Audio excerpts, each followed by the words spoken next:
Hello and welcome to the Basic Bee podcast. I'm your host and favorite SEO coach, Brittany Herzberg. I've been having lots of conversations recently about how to do SEO, where to start, what's the best order of operations. So today I want to go deep into that. Even if you've worked with an SEO pro before, or if you've tried to do SEO in the past, I'd still encourage you to listen to this episode because we're not all the same. Different SEOs will tell you different things. And just like with any industry, any service provider, you've got to find the one you jive with, who speaks your language, and who actually gets you motivated to do the thing. And it doesn't hurt to have a proven process that others have had success with. You and I both know I've shared successes that business owners have had after going through my SEO programs, like the SEO Sprint, which, by the by, my next SEO Sprint starts very, very soon. You can save your seat now. Go to the link below. This is the new entry point into SEO in my world. It's a short sprint for a reason. We get you in, get your SEO done, and get you clear on your next steps because you've spent enough time beating yourself up mentally about not wanting to be on social media, about not doing SEO sooner. And all that mental chatter is doing is keeping you stuck in the stupid loop. The sprint fixes that. You've got short and sweet video tutorials, one workbook, live calls each week, replays from said calls if you can't be there live, and you've got me. Again, link is below. Check it out and find me if you've got questions. Now for our episode, how to get started with SEO. Most people want to jump right into keywords, but that is a huge mistake if you haven't done a little prep work before. I mean, how are you even supposed to know what to look for? You want to know how you know what to look for? You spend time, and it can literally be 15 minutes, getting clear on your audience and offers. And I'm not even talking about what clients or offers you have now, or who or what you want to be done with. I mean, what clients do you wish you were working with? What do you want more of? What do you want to have in your offer suite? What offer or offers do you want to fill right now? And keep it simple, okay? You don't need a paragraph, although you can start with a paragraph long brain dump at first if that's what you need. But what you ultimately want to have is something that's like, I work with these clients, moms, therapists, photographers, small business owners, female creatives, and I want to fill these offers: one-to-one coaching, newborn photography sessions, Squarespace website design. See how specific and clear those are? Notice how you could, pop those phrases into a keyword research tool one at a time. Yeah, that's the entire point. We're going to come back to that though. Before we scoot to that next part, I want you to know that these are not the only people who will come to you. People really freak out when they're told to niche down or get more clear or get more specific. And what I've noticed that really gets at is a couple things. They don't want to feel boxed in or restricted, and they don't want other people to feel excluded. I've been there. I was a massage therapist and I wanted to help everyone. But that saying that if you help everyone, you help no one is so very true. This is one of those just trust me moments. I know, I hate it too. But really, truly, the one thing that got me to understand that this actually works was just going for it. In my massage practice, that was me niching down to working with desk jockeys and migraine sufferers.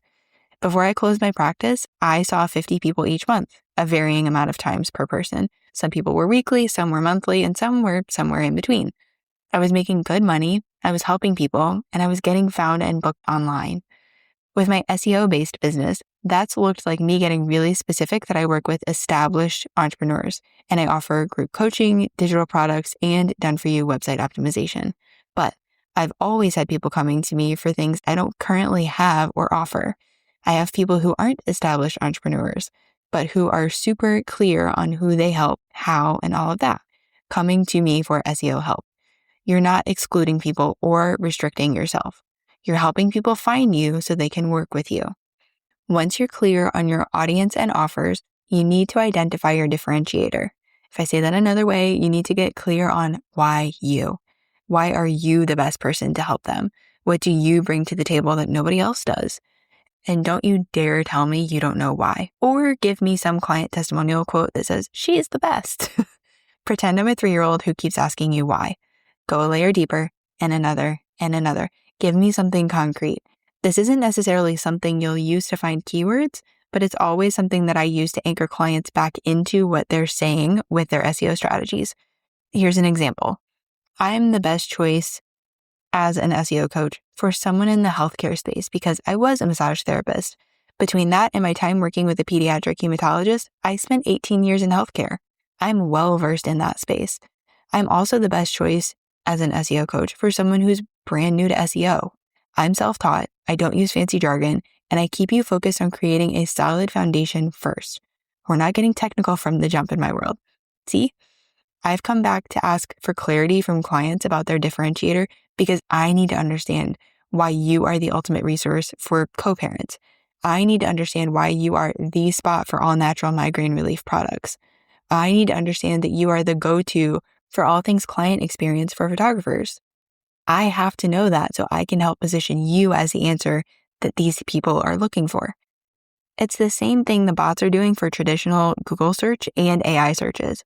You may think you're being clear with that, but 9 times out of 10, it's not actually clear from your copy or your SEO strategy. And if it's not clear there, you're not going to get leads from Google or from AI searches. That's how important this is. The very first thing I have people do in the SEO sprint is getting clear on these things. You answer these 3 questions. Who do you help? How do you help them? Why are you their best option? Because without these answers, you will not get good keywords. Let me rephrase. You could still get good keywords, but they may not be aligned keywords. They may not be what you actually want to get found for when you sit back and really think about it. So instead of realizing this after, we get clear on this before doing any SEO things. Got it? Great. At this point, then you go find keywords. We all know key search is my favorite SEO tool. I swear by it, and I even have an affiliate link for it because I love it so much. I'll have that link below, of course. It's so stinking easy to use, which is really important for anyone in my world because they tend to be newer to SEO. But even for SEO pros, this is a gem of a resource. And yes, there's even a YouTube keyword research tool. I digress. What keyword research looks like, high-level overview here, okay, is this. You look at your succinct answers to those 3 questions and you take the phrases one at a time and you plug them in key search to identify the best ones. You want them to have a good search volume result. I teach you to look for a search volume of 0 to 1,000. Bigger is not better here. Now, that does not mean I don't ever use keywords that are above 1,000 because sometimes the word is the word and that's got a volume of like 3,600. It's okay. There's obviously more nuance to all of this, but do your best to keep your keywords in that 0 to 1,000 range and you'll be golden. And it's actually really a good thing if you find some that are in the 0 to 100 range, because that's where I find those warm to hot leads live. I'm happiest to nerd out on this with you. It's a huge point of discussion in the SEO sprint for those first few days. But once you've got those keywords, you get to put together SEO strategies for your core website pages. Pro tip, it's actually really helpful to have your list of web pages before, as in before doing any keyword research. Doing this helps you be more efficient with finding the best keywords for those different pages.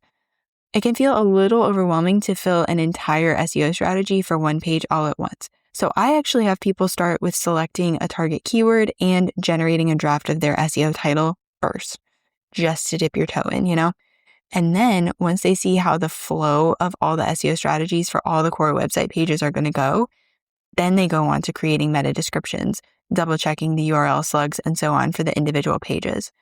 And when I say core website pages, I'm talking about the ones in your navigation bar and in your footer. Things like home, services, blog, podcast, and yes, even contact, about, and your free resources. Your free resources may or may not live in the navigation bar or the footer, but they are still really good pages to optimize.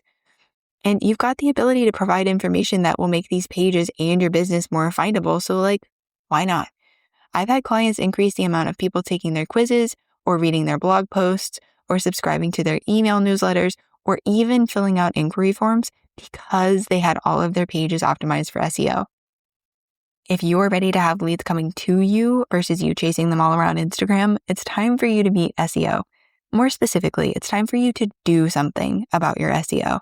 And the SEO sprint is the perfect place. What I walked you through is everything we do in the sprint. Find the keywords using the answers to those 3 questions, map out the website pages, create the SEO strategies for each of them, and get everything plugged into your website the right way.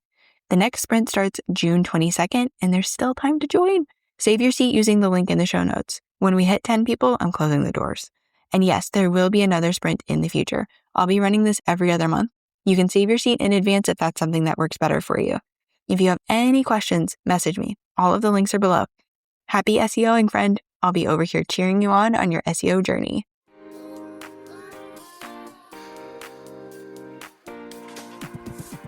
You've heard me talk about it, but how exactly does social proof support SEO?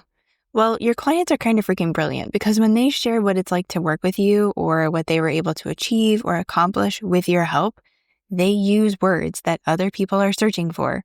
For real, they'll say things like, I walk away with practical tips to apply SEO to my own business, or all online business owners need to know about your SEO course, or Brittany helps me understand SEO in a real and tangible way. You know what's coming next, right? I need your help to get the Basic Bee podcast reaching more of the right ear holes. When you follow, rate, review, and share the show, that helps me help more entrepreneurs discover and lean into the magic of SEO. As a little extra incentive to write a review, once a month, I'll be selecting one podcast reviewer to receive a free mini SEO audit. You'll help me get discovered, and I'll do the same for you. Check the description for more info.